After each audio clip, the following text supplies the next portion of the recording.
It's an absolute pleasure to be with you here today. We've got a short special panel session on the origins and the future of nanopore sequencing. And this is your chance to hear from the team whose early nanopore research contributed so much to the platform you all use today. Now, unfortunately, we don't have time for live questions, but we're going to be ushering our presenters here today over to the studio in the corner after this session, where you're welcome to have a drink and a chat with them a little bit later. So thank you. So I think we have a couple of our attendees joining us online. We're going to bring them up. There we are, great. So it's a hybrid discussion today from online. I really wanted to welcome to you today Dave Deemer, who is joining us from University of California, Santa Cruz, and Dan Branton, who is joining us today from Harvard University. We're going to be hearing from Dan right at the end of our session. And then here in real life, Mark Akerson, who's also joining us from University of California, Santa Cruz, Hagan Bailey from the University of Oxford, and of course Spike, our co-founder and chief strategy officer. So when Gordon, Hagan, and Spike founded Oxford Nanopore in 2005, they started off by doing a world tour of the academic nanopore research groups, and there weren't actually that many of them at that time.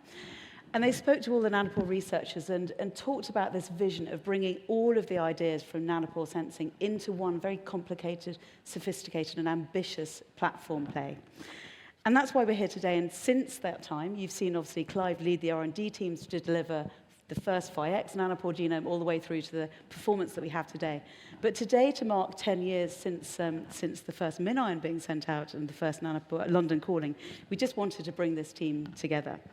So we've only got time for 2 questions each, unfortunately. And I'm going to start, Dave, welcome online. I just wanted to ask you, Dave Deemer, over the last 10 years, what has been your highlight of nanopore sensing science, and what has that taught you about the journey of discovery and innovation?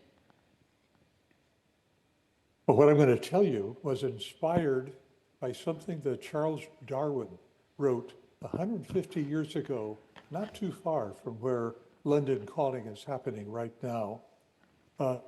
He was writing to his friend, Joseph Hooker, and they were discussing how life might have begun.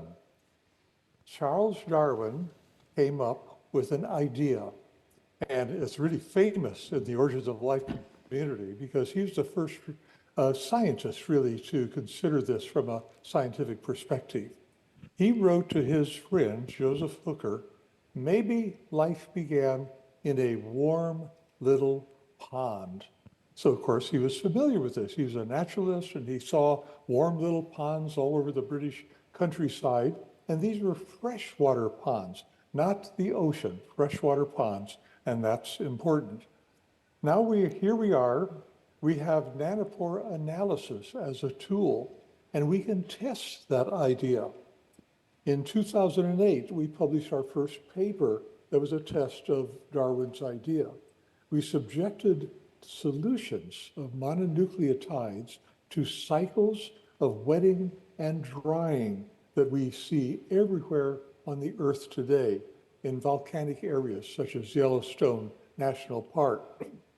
We then tested the solutions after several cycles of wetting and drying to see whether anything resembling a polymer had been produced by this process. We were astonished when we labeled the polymers with radioactive phosphate. This is a standard way to treat RNA. It's an in-labeling, you get a radioactive material. We put this onto a gel for gel electrophoresis, and we could see polymers there, all the way from 10 mers to over 100 nucleotides in length. Then we did something that we had never done before. We had the hemolysin pore up and running in 2008, no sequencing yet, but we could see whether there were ionic current blockades being produced by these polymers as they passed through the pore. And there they were. We saw thousands of ionic current blockades, indicating that there were polymers there that could pass through a 2 nanometer diameter pore and potentially be sequenced. That's what we're doing now. We have access to a Prometheon on campus here at UC Santa Cruz in Karen Miga's lab, and we are seeing whether these polymers can be sequenced. The results are encouraging.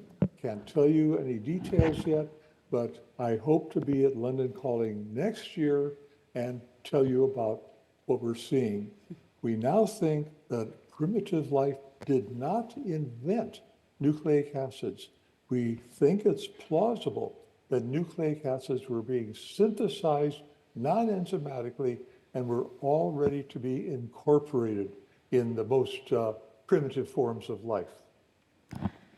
That is extraordinary. Thank you so much, Dave. And Mark, you are unique on this panel, really, in that not only are you contributor to Nanopore sensing, but you are also a heavy user of the technology. And what has been your most exciting observation of the last 10 years? And again, what has that taught you about the process of discovery and innovation?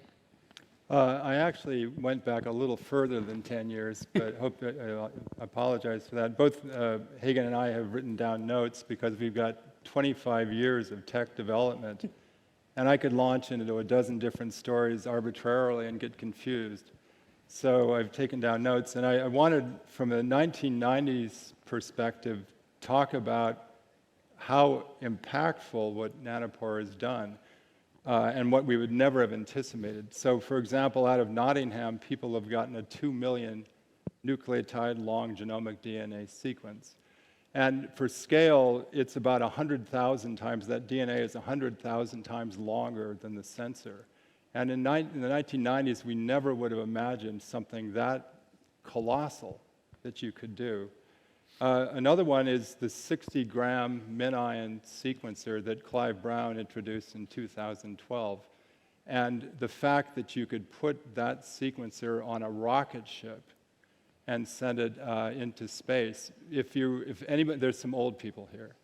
Old people remember something called a black lipid membrane. A black lipid membrane, if you looked at it cross-eyed, or if there was some surfactant in the atmosphere, it would die instantaneously.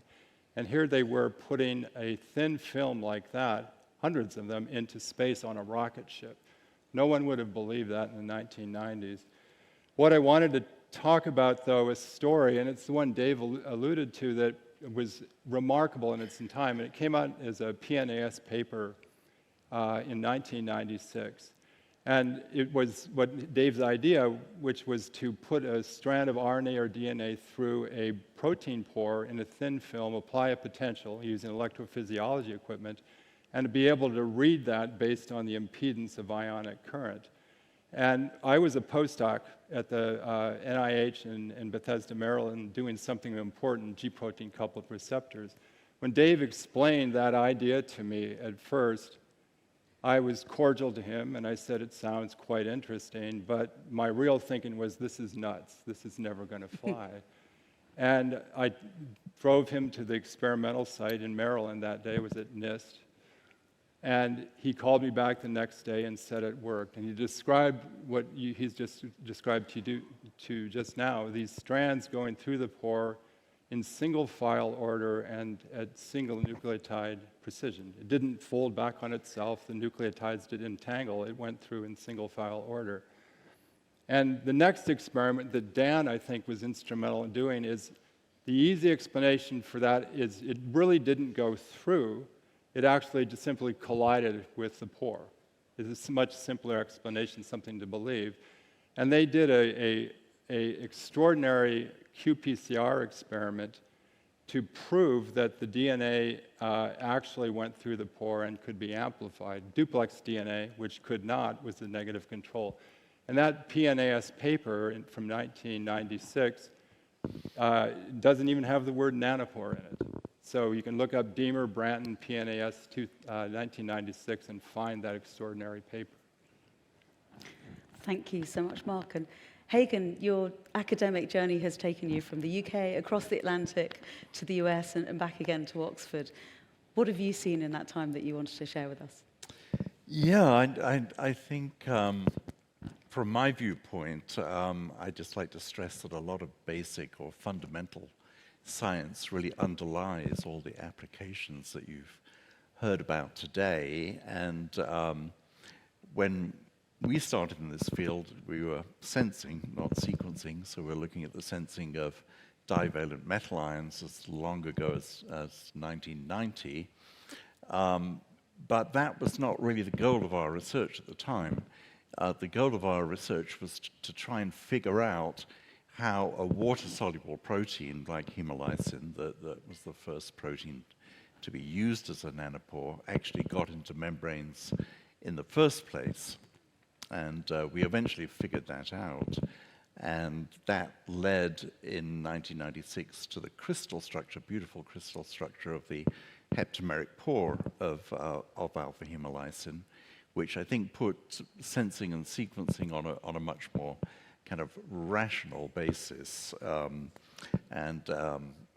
That's really how we continue today, really on the basic science that underlies a lot of these technologies. Fantastic.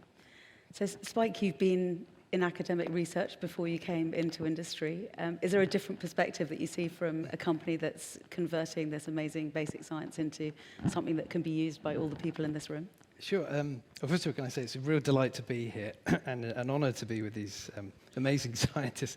Strong imposter syndrome for me. But there's certainly the sort of challenges that Mark and Dan and Dave have referred to, and Hagen were there at the beginning of the company. I mean, I think all of us had found that many people said to us that nanopore sensing was science fiction, nanopore sequencing could never possibly work.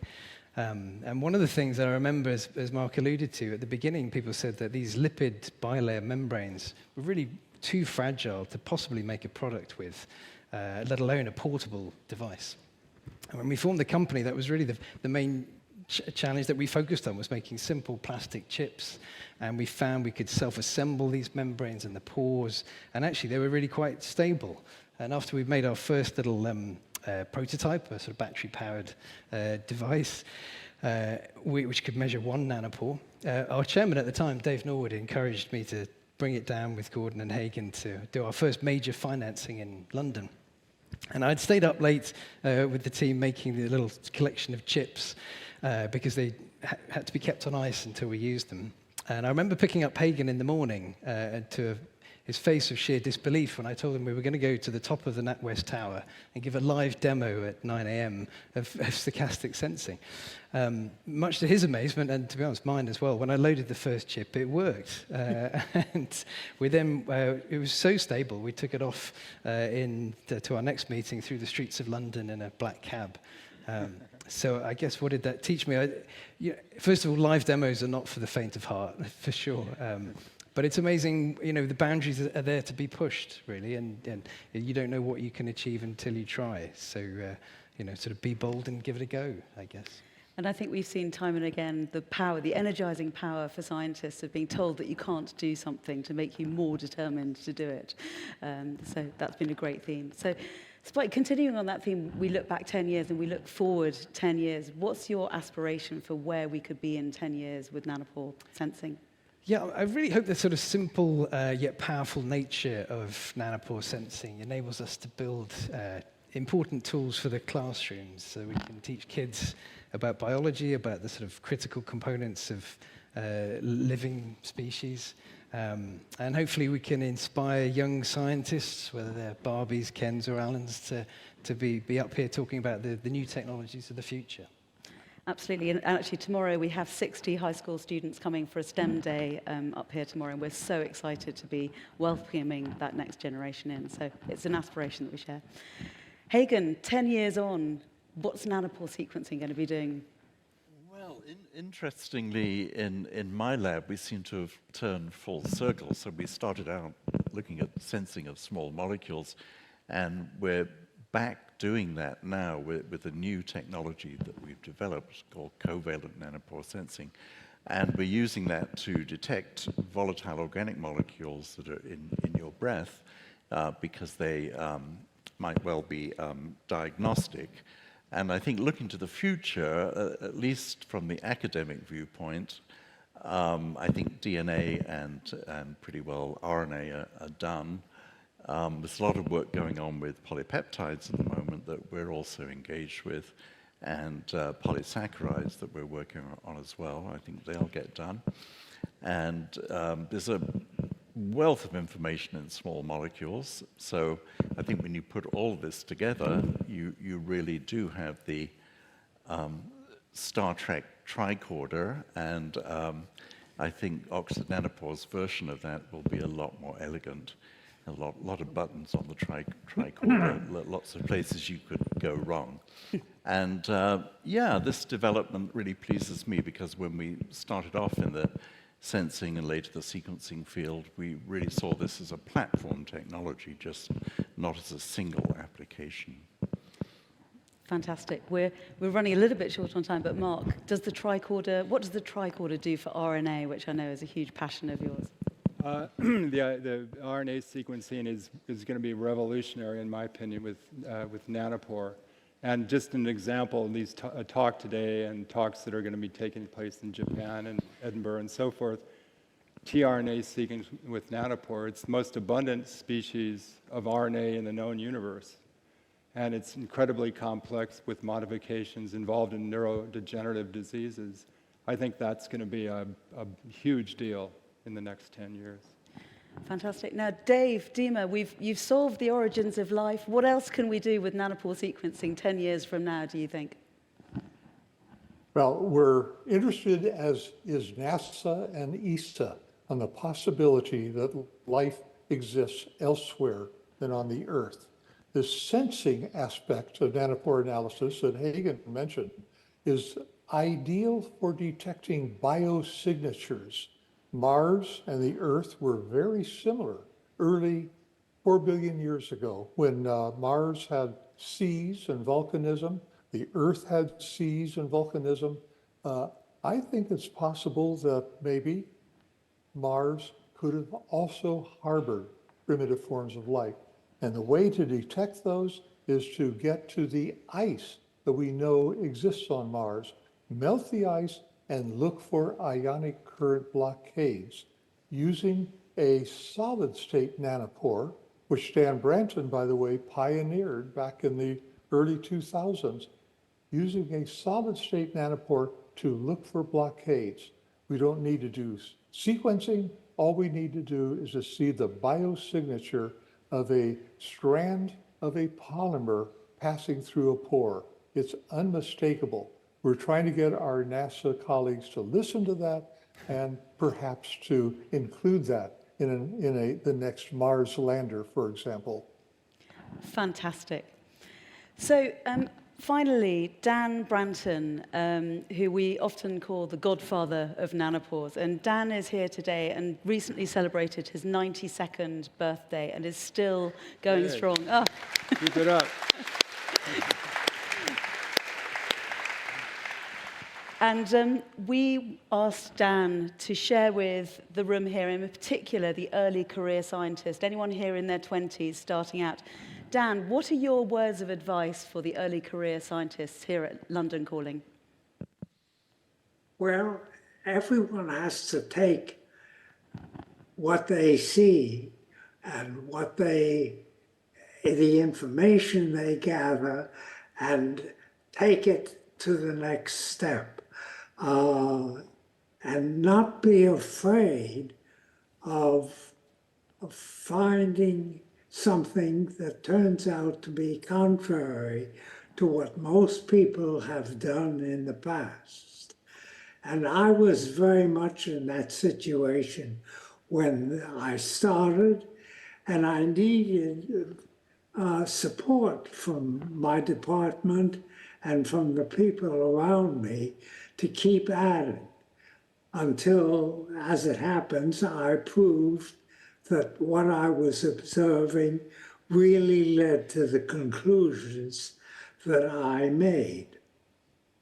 But it's so important when you take your first job to be sure that the people really have confidence in you. Without it, you're likely to be in hot water and not feel that you can go on. Fantastic. That is great advice to everyone in this room. Thank you so much for sharing that with us. Well, you've got 2 rounds of applause, Dan. So thank you very much. When we were preparing for this session, Mark reminded me that Abraham Lincoln did the Gettysburg Address in 2 minutes and 20 seconds. We've had 15 minutes for 30 years of nanopore sensing science today. Please do join the participants in the studio afterwards. But thank you very much to the panelists for joining us. Thank you.